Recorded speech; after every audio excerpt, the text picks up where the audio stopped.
mummy best friend killed her and married my daddy. This was our greatest nightmare. Sit back and watch what my mummy best friend did to us.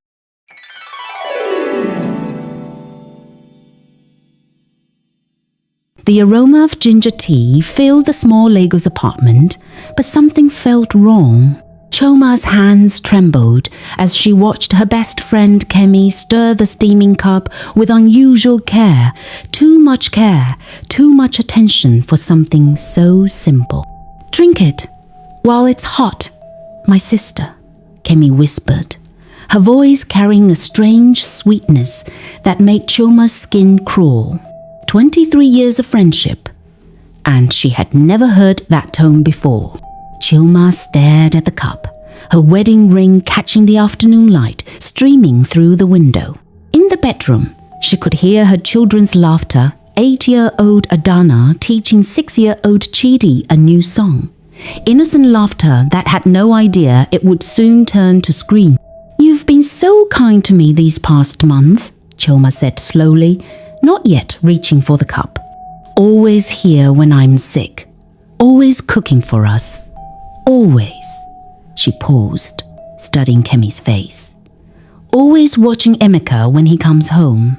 Kemi's hand froze for just a moment, so brief that most people would have missed it. But Choma had known her since they were 15. She caught the flicker of guilt, the flash of something dark behind her friend's eyes. "What do you mean?" Kemi asked, but she wouldn't meet Choma's gaze. "Nothing," Choma whispered, finally lifting the cup to her lips. The liquid smelled of ginger, honey, and something else, something metallic that made her stomach turn. "It's just that you seem different lately." The first sip burned her throat, not from heat, but from something else, something that tasted like death. "Different how?" Kemi leaned forward, her eyes now fixed on Choma's face with intense focus, like a scientist watching an experiment. Choma tried to speak, but her throat was on fire. The cup slipped from her hands, crashing to the floor, the dark liquid spreading like spilled blood across the concrete. "Kemi," she gasped, her vision blurring. What did you?" But Kemi was already backing away, her mask finally slipping. The sweet, caring expression melted away, replaced by something cold and satisfied. "You took everything from me," Kemi whispered, her voice now void of any pretense of love. "Everything that should have been mine." Choma tried to stand, tried to call for her children, tried to reach the door, but her legs gave out and she collapsed, her body convulsing as the poison raced through her bloodstream. "My babies," she whispered, her hand reaching toward the bedroom where Adana and Chidi still played, unaware that their world was ending. "Please, my babies." "Your babies?" Kemi laughed, a sound like breaking glass. "They're going to learn what it means to suffer, just like I did. Just like you made me suffer every day of our friendship." The room spun around Choma as darkness crept in from the edges of her vision. The last thing she saw was Kemi's face, beautiful, familiar Kemi, who had shared her secrets, her dreams, her life, smiling as she watched her best friend die. From the bedroom came the sound of innocent laughter, not knowing that in a few moments their beautiful mother would be gone forever, and their nightmare would begin. The wedding photo on the wall seemed to watch it, all three smiling faces. But only the most evil would survive to see tomorrow. 5 years earlier, "Kemi! Kemi! Wake up!" Choma's voice rang with pure joy as she burst into their shared apartment. They were both 25, fresh graduates sharing a small flat in Surulere while job hunting. Kemi rolled over on her mattress on the floor, squinting at her roommate. "Choma, it's 6 a.m. on a Saturday. What is wrong with you?" "I got it! I got the job at Sterling Bank!"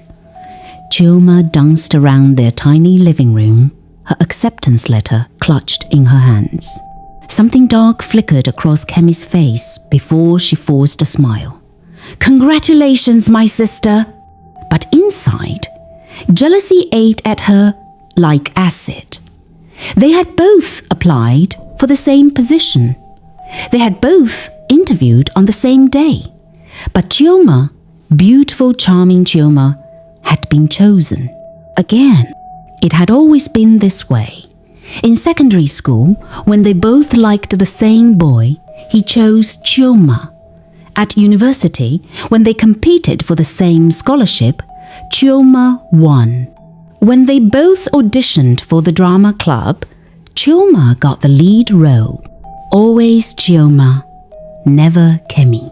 2 years later, at Chioma's wedding to Emeka, Kemi stood beside Chioma as her maid of honor, her smile perfect, her congratulations sincere. But her heart was breaking. She had met Emeka first. At a friend's party 6 months ago, she had been the one talking to him, laughing with him, falling for his gentle smile and kind eyes. But then, Chioma arrived, radiant in her blue dress, and Emeka's attention shifted like iron drawn to a magnet. "She's beautiful," he had whispered to Kemi, nodding toward Chioma. "Your friend, what's her name?"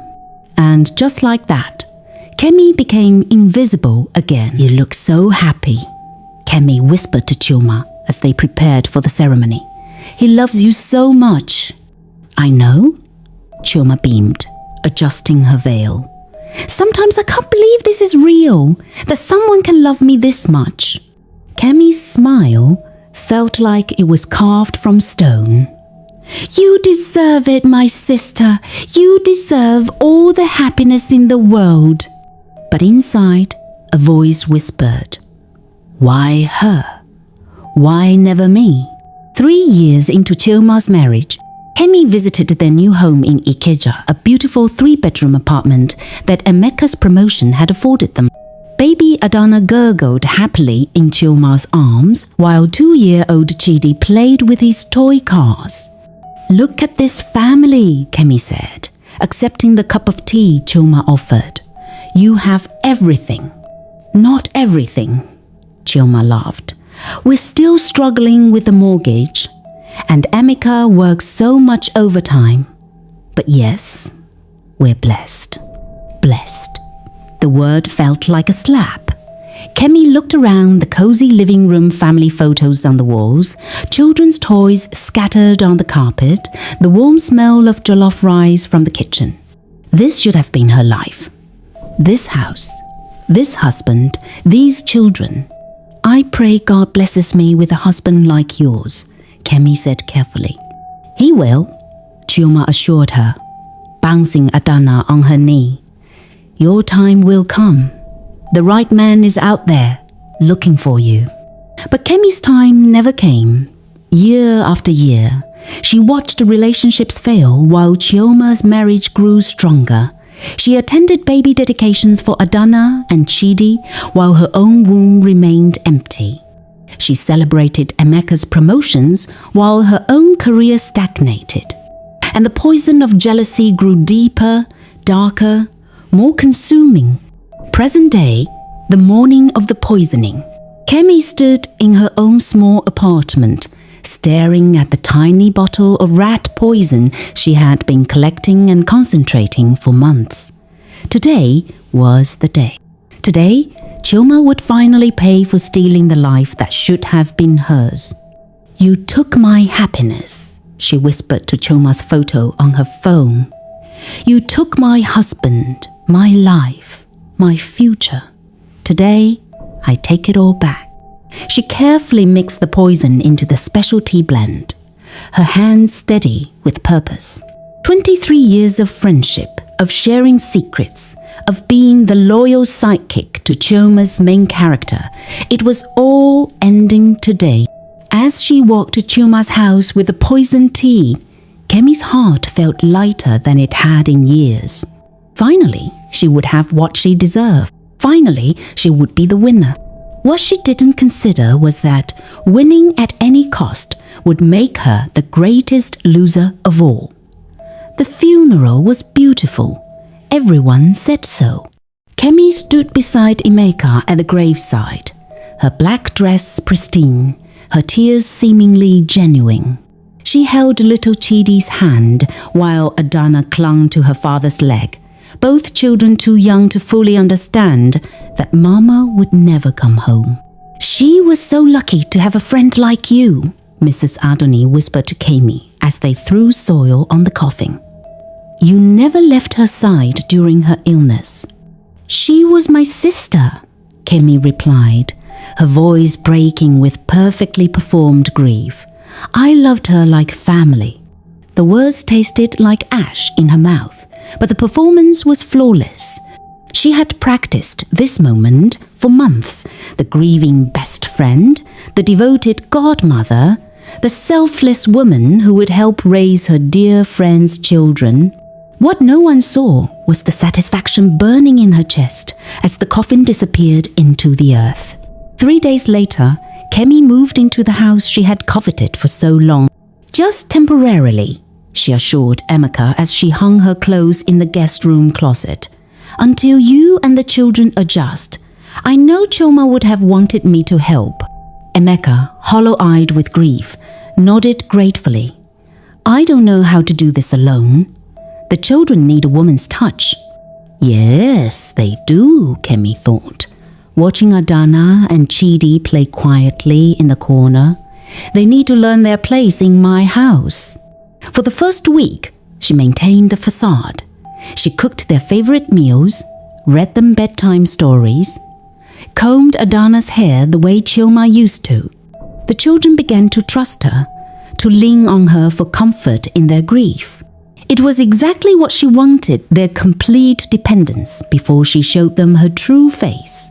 The transformation began slowly, like a snake shedding its skin.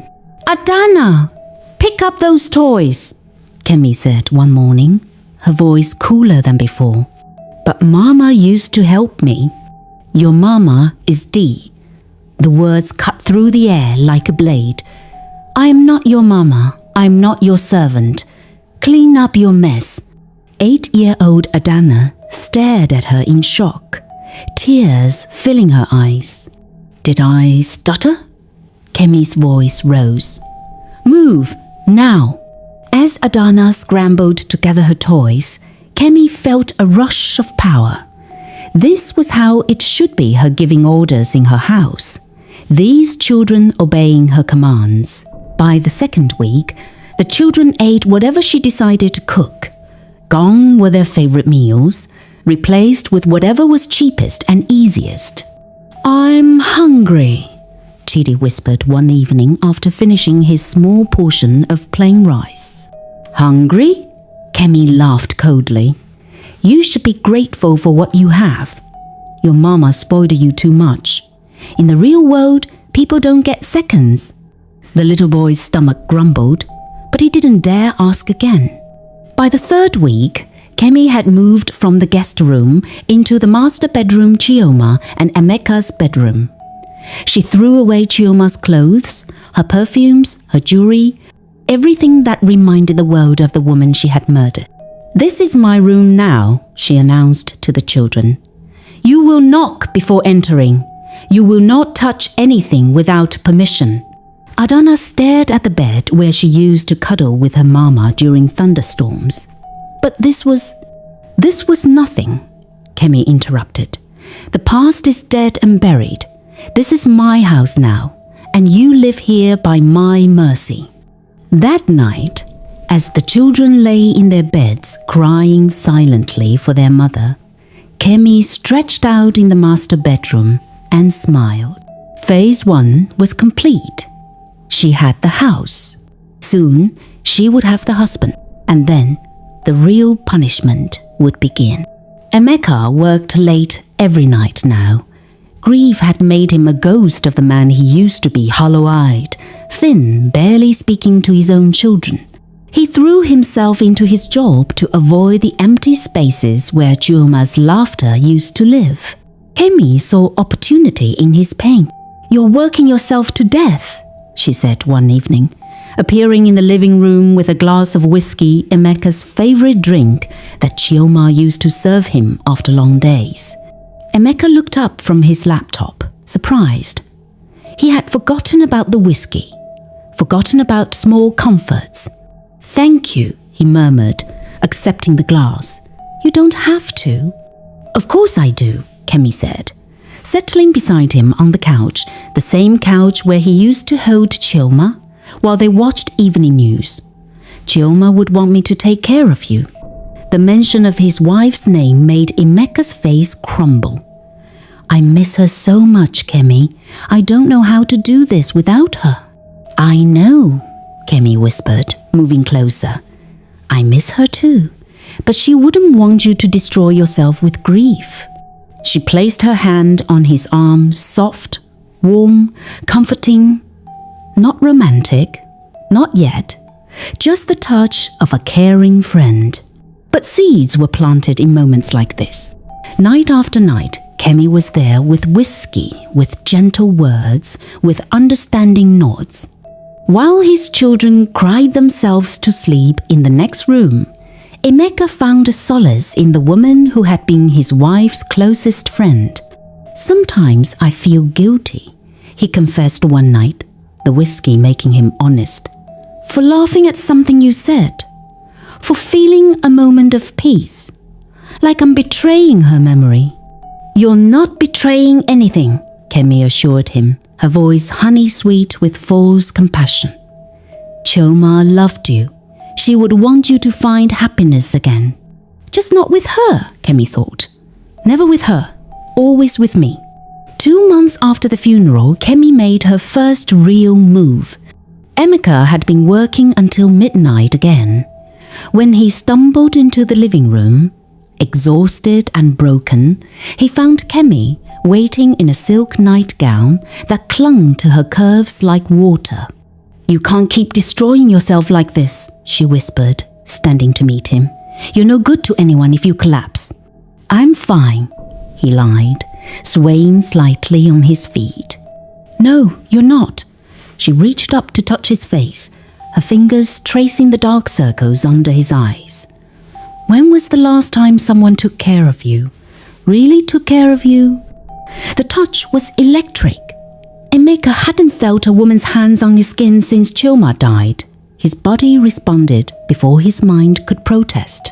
"Kemi, we shouldn't." "Shouldn't what?" she whispered, moving closer until her body pressed against his. "Shouldn't comfort each other? Shouldn't help each other heal? She was your best friend. And she's gone." Kemi's voice was soft but firm. "We're still here. We're still alive. And we need each other." When Emeka's resistance finally crumbled, when he pulled her into his arms with desperate hunger, Kemi smiled into his kiss. Victory tasted even sweeter than she had imagined. In the morning, as they lay tangled in sheets that still smelled faintly of Chioma's perfume, Emeka was consumed with guilt. "This was wrong," he whispered. "Chioma's only been gone 3 months." "Love doesn't follow timelines," Kemi replied, tracing patterns on his chest. "What we have is natural, beautiful. Chioma would understand." But in the children's room, Adana had heard the sounds in the night, whispers, movements, the springs of her parents' bed creaking under 2 bodies. She didn't understand what it meant, but she knew it felt wrong. Very, very wrong. The house that had once been filled with her mother's love now felt haunted by something dark and hungry. And the real nightmare was just beginning. The new Mrs. Okeke. "We're getting married," Emeka announced to his children 6 months later, his voice carrying no joy, only resignation. Adana and Chidi sat at the kitchen table, picking at their breakfast of leftover bread all Kemi bothered to give them anymore. They looked up at their father with confusion and something that might have been hope. Maybe if Papa married Auntie Kemi, she would be nice to them again. Maybe she would love them like Mama did. They were too young to understand that marriage wouldn't transform a monster into a mother. Isn't that wonderful? Kemi asked, her voice sickeningly sweet for Emeka's benefit. We'll be a real family again. But her eyes, when they looked at the children, were cold as winter rain. The wedding was small, private, more like a business transaction than a celebration of love. Emeka's family attended out of obligation, whispering among themselves about how quickly he had moved on from their beloved Chioma. It's too soon, his mother muttered. A man should mourn his wife longer than this. But Kemi had done her work well. She had positioned herself as the selfless friend, sacrificing her own happiness to care for orphaned children. She was the solution to a desperate man's problems, not the architect of his family's destruction.